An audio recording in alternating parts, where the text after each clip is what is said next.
Happy Monday morning, ladies. It is Mindset Mondays, and on Mondays I talk a little bit about mindset and motivation and just kind of trying to set you up for success for the week ahead.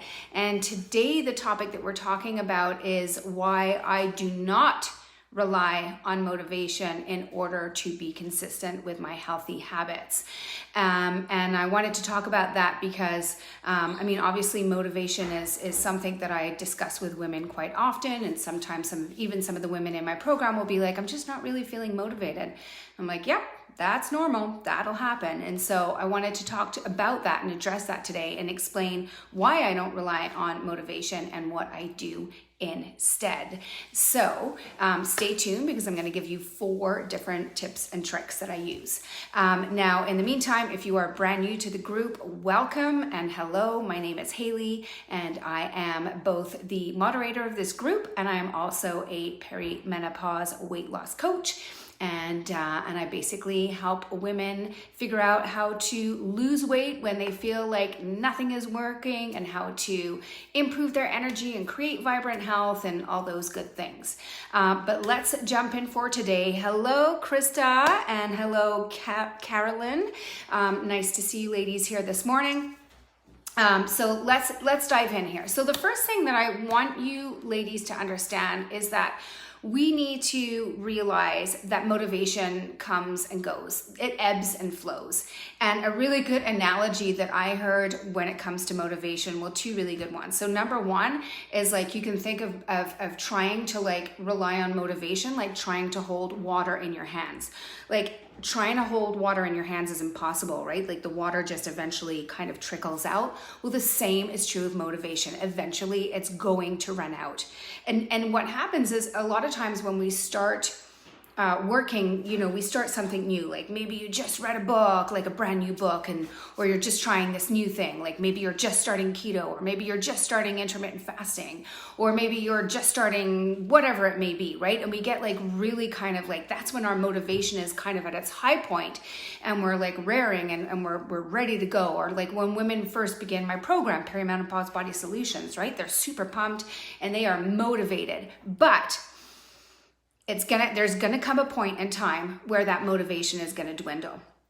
There's gonna come a point in time where you just don't really feel like it. You don't feel like doing the workouts. You don't feel like cooking from scratch anymore. You don't feel like meditating or whatever it is, or intermittent fasting, or whatever it may be. You don't want to have to cut back on the alcohol or the carbs or the sugars or whatever. So that motivation dwindles. And what I like to call that is the grind, okay? So it is the point in time when after starting your new program or starting working towards your goal, it's the point in time when you realize, oh my God, I have to keep doing this every day, consistently. There's no end to this. That is called the grind, right? It's like you just kind of realize this isn't it's not a short-term thing. I have to actually change my lifestyle and my habits permanently, and this sucks and it's hard and I don't want to do it anymore. That's the grind, okay? Now, what we have to realize is that, again, motivation comes and goes, and oftentimes action must come before motivation. And think of it this way, right? 2 sort of little examples. For those of you who have kids or who, had kids, maybe they don't live with you anymore, but go back to when your kids were about 5 years old, which is how old my daughter is right now. She never comes up to me and says, Mom, I'm going to go brush my teeth. Never. She's never pumped about brushing her teeth. I have to force her to do it. She is not motivated to brush her teeth. Same thing, think about it this way, right? Like going to the dentist. Do you ever wake up in the morning and be like, yes, today I am excited, I'm going to the dentist? No, you don't. There's certain things that we can't rely on motivation. And when it comes to developing healthy habits, oftentimes that is the case. So what are we gonna do instead? So I have 4 different little tips for you, and they're things that I use personally. and that I teach my clients as well, and that I find can be really helpful to help you to get into action when that motivation is lacking, when you are in the grind. And what it boils down to is that you're trying to make your healthy habits as automated as possible, so that when that desire or that drive or that motivation dwindles, it's a lot easier to just keep going. Okay, so that's what we're going to talk about. So the first one is structure. Okay, you need structure. And by structure, I mean like patterns of organization or routines, right? And again, going back to your childhood or to when you were raising young children, kids thrive on structure. Well, so do adults. We do really well with structure. And you probably notice this when the difference between, for example, when you're, Monday to Friday and you're at work and you're like boom, boom, boom, boom, boom versus the weekend, or how you do when you're at home versus when you're on vacation. The more structure we have, the easier it is to develop those automatic behaviors, those automatic routines that we just do. Okay, so structure, super key. So some ideas or some examples of structure that I have in my life. So every Friday I meal plan. Every Friday. Every Saturday I go grocery shopping. I go to the gym every Monday, Wednesday, Friday, or I work out. Those are the days. I don't kind of be like, oh, I'm not going to do it on Monday. I'll do it on Tuesday, Thursday, Saturday this week. No. Monday, Wednesday, Friday, religiously. That is my routine. That is my structure. It's established. I don't have to think about it. I can't come up with excuses. It's just what it is. What else? Another big one for me is that I pick up my daughter at 4 o'clock at daycare. I get home, I start dinner at 4:30. No excuses. That's my routine. We're eating by 5:30, and by 6:30, I have started fasting for the night. And that's just part of my routine.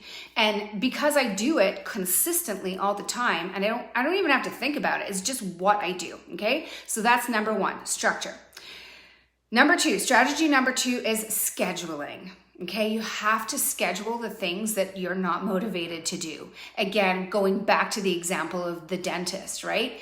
Nobody wants to go to the dentist. Going to the dentist sucks. I'm sorry if you're a dentist, but I think we can all agree it's not a pleasant experience. But you schedule it. You call, you make an appointment, you put it in your calendar, and then you're going to the dentist. Like, you're just doing it.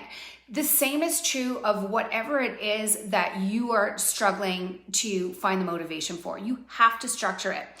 If I show you guys my Google calendar right now, so I use my Google Calendar to organize all of my my client check-ins, and if I'm chit-chatting with other women, or when I have training calls, or whatever it may be, it all goes into my Google Calendar. But so do my workouts. So do my workouts, so do my walks. They're in there, like the time slots, because when they're in there, it's like once they're scheduled, I'm gonna do it.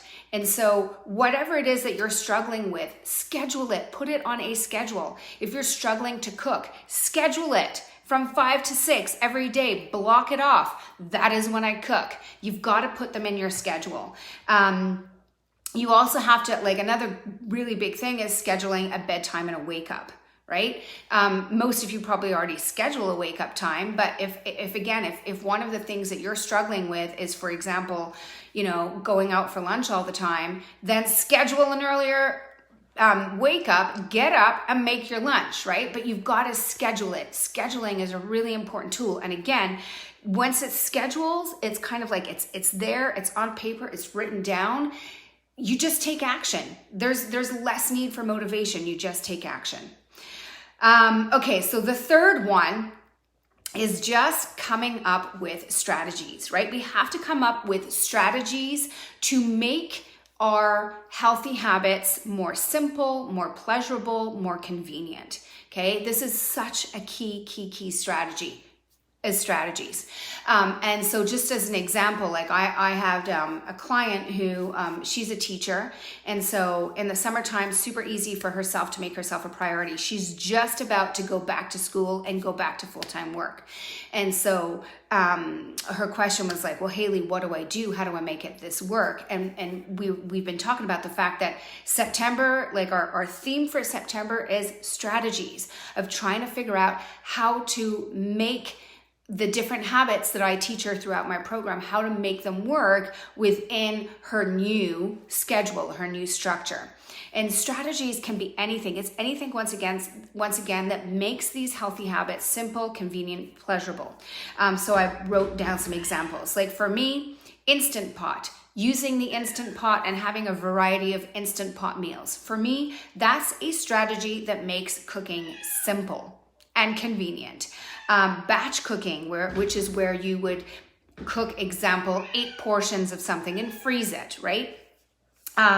Just finding different shortcuts in the kitchen. For example, I never cut garlic. You will never ever see garlic in my kitchen. I always have the pre-chopped garlic. Like there's little tiny things like this, and I know it doesn't sound like much, but honestly it adds up, and it makes like the act of cooking that much more pleasurable, because you don't have to like chop your garlic, and almost every single recipe calls for garlic. Having emergency meals, right? Like that's another one. Like I usually have 3 meals that I know I can whip together, like that. I don't need a recipe. I've done them so many times. I usually have the ingredients on hand. One is a quiche, a crustless quiche, or just a regular quiche. But I have like these emergency meals when I'm like, okay, I don't know what to make tonight. Boom, that's what I'm gonna make. Or just another quick one. This one's more of a pleasure thing. Is like I really like to prep food. And get myself organized the night ahead for the following day. A super simple thing. Again, this is a strategy, is I'll put on Netflix. I'll put on like my favorite show on Netflix, and it just makes the whole process more pleasurable, as opposed to sitting on the couch. I'm at my kitchen counter and I'm doing stuff at the same time, right? But you can see how basically what I'm doing is I'm just coming up with a bunch of different strategies. So that's number 3. And then the final one, which I've talked about before, which can be monitoring.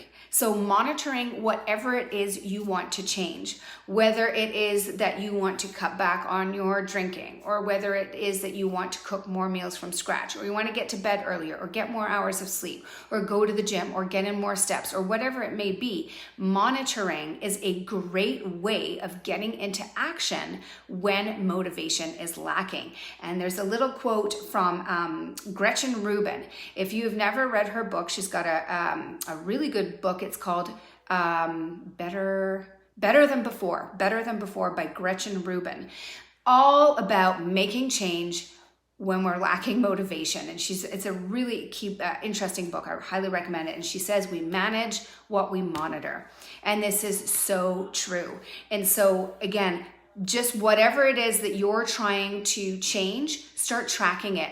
It doesn't have to be fancy. It doesn't matter how you do it, but you do have to just get into the habit of tracking it, because the moment you're tracking it, you're keeping yourself more accountable to whatever it is you're trying to change, as opposed to relying on that motivation. And just remember, action before motivation most of the time.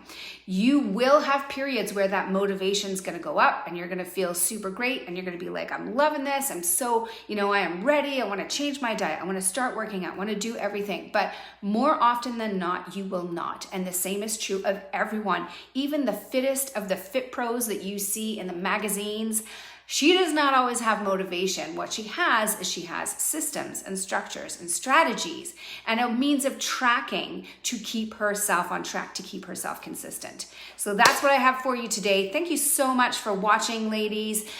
If that was helpful, do me a favor and give me a heart or a thumbs up in the comments and let me know. And I will be coming back on Friday. I don't have a topic yet for Friday. So Friday is Flat Belly Fridays. We always talk about some form of, it's always about weight maintenance or weight management or weight loss. And if you have a topic in mind that you would like me to talk about, put it in the comments. If not, I'll figure something out. I'll come up with something. Thank you, Chantel. Thank you for watching. Thank you for watching, Cindy. Lovely to see you here, ladies. And I will see you on Friday. I don't know what the topic is. You'll see it. I'll be posting it shortly. Bye.